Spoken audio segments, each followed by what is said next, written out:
Magandang araw na naman pong muli sa inyong lahat mga ka-vlog, boss, idol, regular viewer, silent viewer, at kasama na rin po ang lahat ng mga OFW. Ang gagawin ko naman po ngayon ay mag-i-install po ako ng backhorn or habang nire-reverse po ay mayroon po siyang wang-wang para iwas disgrasya po. So ito po ay mga nagdaang video ay ininstallan ko po ng tail lamp. At yung tail lamp po ay okay na po siya, wala siyang problema. Ang problema lang dito po ay wala siyang backhorn. Pero yung backlight po ay mayroon po siya. Ayan. So magkahiwalay nga lang po siya dahil itong tail lamp assembly po na to ay wala po siyang design na kasama ang backlight. So since mayroon na po siyang backlight na nakalagay po dito, so backhorn naman po ang kailangan kong i-install. So yung kailangan po natin dito ay ito po.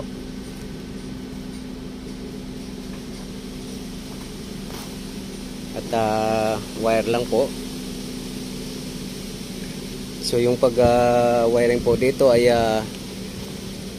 bali nakaparallel lang po dito sa backlight na to or reverse light na to. So madali lang po siya. At ipapakita ko po.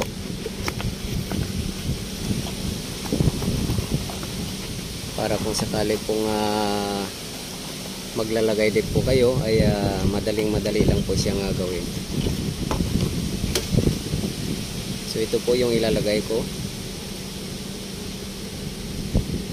Yung nakalagay po dito ay from 12 volts hanggang 48 volts po. So sakop na po yung 12 volts kung mayroon po kayong 12 volts na sasakyan or kahit na 24 volts or pataas. So 12 volts and 24 volts lang po naman yung mga sasakyan natin. So ito lang po, itong backhorn na to ay pwede po.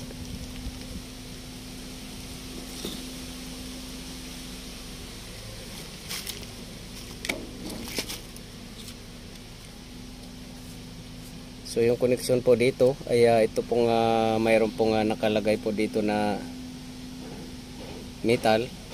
So ibig sabihin po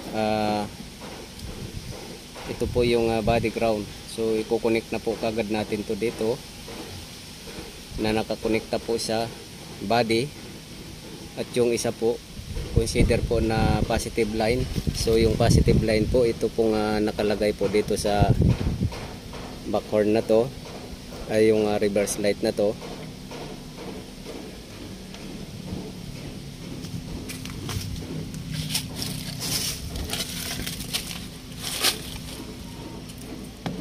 So ito pong wire po na to. So dito lang po itatap, isasama po dito itong terminal na to. Yan. Bali ganyan po siya. Lalagyan lang po siya ng wire dito at saka itatap dito. So gagana na po. Pagkatapos itong isa naman ay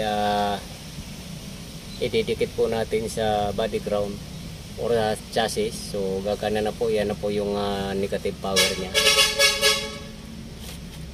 So lagyan na po natin ng connection para mapagana natin.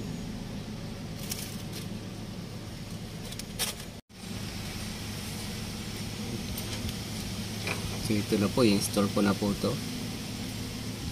Mayroon na po akong na-connect na wire dito.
So ito po ititesting na po natin. Kung napapansin po nyo ay nakaano na po siya, nakailaw yung backlight.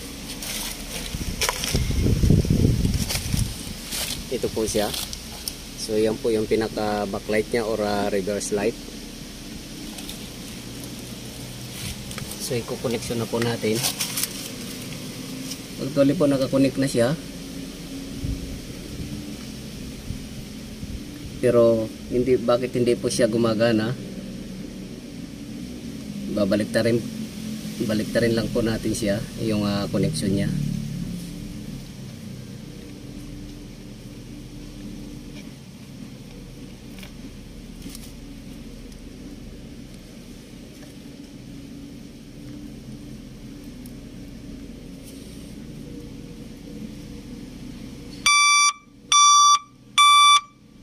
So ayan po, nakaparallel lang po siya sa reverse light or backlight yung connection nito. At kapag sakali pong hindi po gumana, so baliktarin nyo lang po itong connection ng wire na galing po sa horn, back horn. Kasi itong back horn po na to, kapag mali po yung connection ay hindi po siya gagana. May polarity po siya. Kapag positive lang po talaga siya, i-connect siya sa positive line.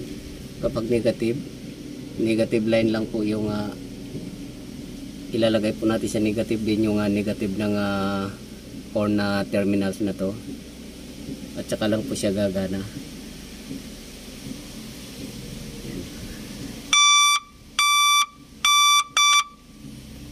So malaki po ang diferensya ng mayroon pong back horn compare po sa wala.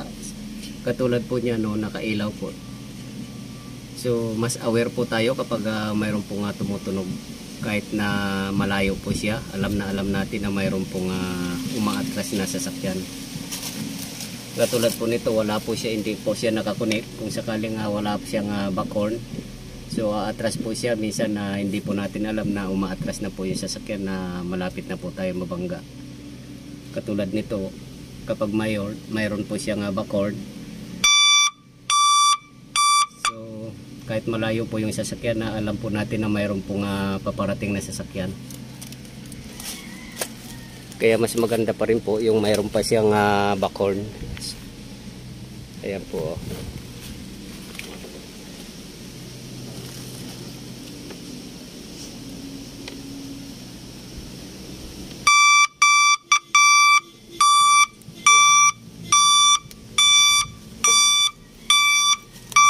Hanggang dito na lang po ang video kong ito.